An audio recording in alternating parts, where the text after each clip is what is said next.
Di bawah kepemimpinannya, BPRI atau Barisan Pemberontak Republik Indonesia berhasil merampas senjata Jepang hingga menyerang tentara sekutu. Selain mendirikan radio pemberontakan untuk seruan perang, ia juga merupakan sosok orator ulung yang membakar semangat para pejuang dalam berbagai pertempuran. Itulah sosok Sutomo atau yang dikenal dengan Bung Tomo, sang orator ulung yang berperan penting dalam membangkitkan semangat para pejuang Indonesia melawan tentara sekutu, termasuk dalam pertempuran 10 November 1945 di Surabaya. Banyak berbagai kisah heroik hingga kisah pilu yang menimpa dirinya, termasuk pada masa pemerintahan Orde Baru yang dipimpin oleh Soeharto. Inilah salah satu kisah pilu Bung Tomo ketika mengkritik pemerintahan Soeharto.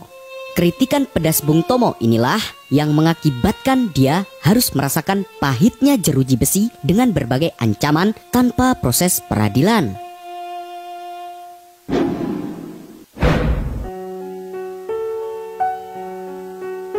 Pada tahun 1950-an, Sutomo atau Bung Tomo sempat menekuni dunia perpolitikan. Sejumlah posisi menteri dan pejabat negara pernah ia jalani. Di antaranya, Sutomo pernah menjabat sebagai Menteri Negara Urusan Bekas Pejuang Bersenjata atau Veteran, sekaligus Menteri Sosial di era Kabinet Perdana Menteri Burhanuddin Harahap pada tahun 1955 hingga tahun 1956. Dan tidak lama kemudian, selama 4 tahun, Bung Tomo juga tercatat sebagai anggota DPR yang mewakili Partai Rakyat Indonesia. Namun, karena kala itu Bung Tomo tidak merasa nyaman, ia memutuskan untuk meninggalkan perannya dalam panggung politik. Menghilangnya Bung Tomo dalam panggung politik hanya sementara saja. Di akhir pemerintahan Soekarno dan di awal pemerintahan Soeharto, misalnya, Bung Tomo kembali muncul di tengah publik sebagai seorang tokoh nasional. Hingga pada tahun 1970-an, Bung Tomo mulai vokal terhadap program-program pemerintahan Orde Baru yang dipimpin oleh Soeharto. Kevokalan Bung Tomo kala itu membuat pemerintahan Orde Baru khawatir akan berbagai kritikan pedasnya. Salah satu kekhawatiran Orde Baru muncul saat Bung Tomo mengkritik keras pembangunan TMII atau Taman Mini Indonesia Indah, dan hal inilah yang membuat Bung Tomo harus mendekam di balik jeruji besi tanpa proses peradilan.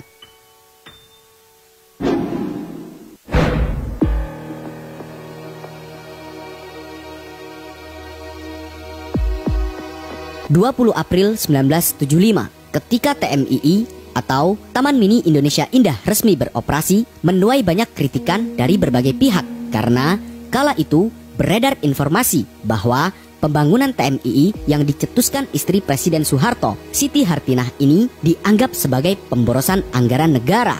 Bahkan Ibu Tin atau Siti Hartinah ini meminta 10% dari para pengusaha dan juga meminta 16% dari provinsi untuk merancang pembangunan TMII. Akibatnya banyak kritikan keras dari berbagai pihak termasuk Bung Tomo. Bung Tomo menyampaikan informasi anggaran TMII itu di berbagai media, dan juga Bung Tomo kerap mengkritik pembangunan TMII dalam setiap pidato-pidatonya yang terus diulang bertahun-tahun hingga membuat pemerintahan Orde Baru yang dipimpin oleh Soeharto ini sangat khawatir. Akibat kekhawatiran rezim Orde Baru ini, akhirnya pada tanggal 11 April 1978, Bung Tomo didatangi aparat dan ditangkap dengan paksa atas tuduhan melakukan tindakan subversif.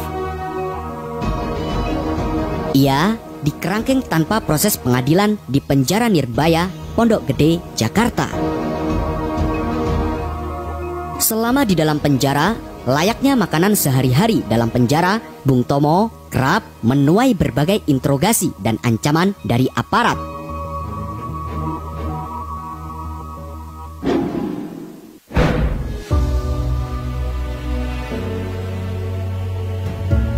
Kritikan Bung Tomo terhadap pemerintahan Orde Baru yang dipimpin oleh Soeharto ini sejatinya bukan hanya terhadap program Taman Mini Indonesia Indah atau TMII saja. Sebelumnya, ia juga mengkritik keras peran asisten pribadi Soeharto, Ali Murtopo, dan keluarga Presiden Soeharto yang penuh dengan kontroversi. Selain itu, Sutomo atau yang akrab dipanggil Bung Tomo ini juga mengkritik praktek cukongisme dan nepotisme dalam pemerintahan Orde Baru. Dan pada tahun 1972, menjelang Hari Pahlawan, Bung Tomo menulis artikel dalam sebuah majalah Panji Masyarakat yang berisi kritikan Bung Tomo kepada Presiden Soeharto, Gubernur Ali Sadikin, dan Bulog yang seolah-olah menganak-emaskan etnis Tionghoa.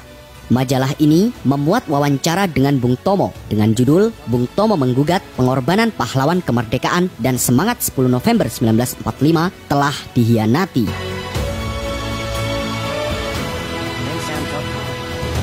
Namun, di ujung kritik kerasnya yang mengkritik pembangunan TNI ini membuat Bung Tomo harus mendekam di dalam tahanan selama 1 tahun dengan berbagai interogasi dan ancaman. Di sisi lain, istri Bung Tomo, Sulistina, tidak terima suaminya diperlakukan secara tidak adil oleh rezim Soeharto. Perempuan yang pada saat Perang Kemerdekaan itu ikut aktif dalam Palang Merah Indonesia atau PMI ini marah dan mengirim surat protes kepada Soeharto. Akan dijadikan lautan api, saudara-saudara, dan Inggris akan dimusnahkan di dalamnya. Dalam surat yang ditulis pada tanggal 6 Juli 1978 itu, Sulistina menulis, orang yang sudah mempertaruhkan jiwa raganya untuk mempertahankan kemerdekaan negaranya tidak mungkin mengkhianati bangsanya sendiri. Bung Tomo memang telah mempertaruhkan jiwa raganya untuk Indonesia. Jasanya sangatlah besar. Pidato Bung Tomo dengan pekikan khas Allahu Akbar yang disiarkan dalam radio pemberontak bentukan Bung Tomo ini menjadi energi yang menggerakkan arek-arek Surabaya melawan pasukan sekutu yang ingin menjajah kembali Indonesia. Pertempuran Surabaya yang kemudian diperingati sebagai Hari Pahlawan setiap 10 November ini tidak bisa dilepaskan dari peran besar Bung Tomo. Bismillahirrahmanirrahim. Pertahankanlah kota kita ini. Tuhan akan berserta kita.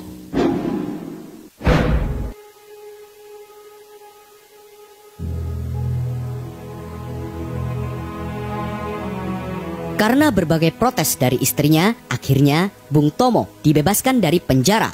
Dan tuduhan yang ditujukan kepada Bung Tomo dengan memenjarakannya selama setahun dengan berbagai ancaman ini ternyata tidak terbukti.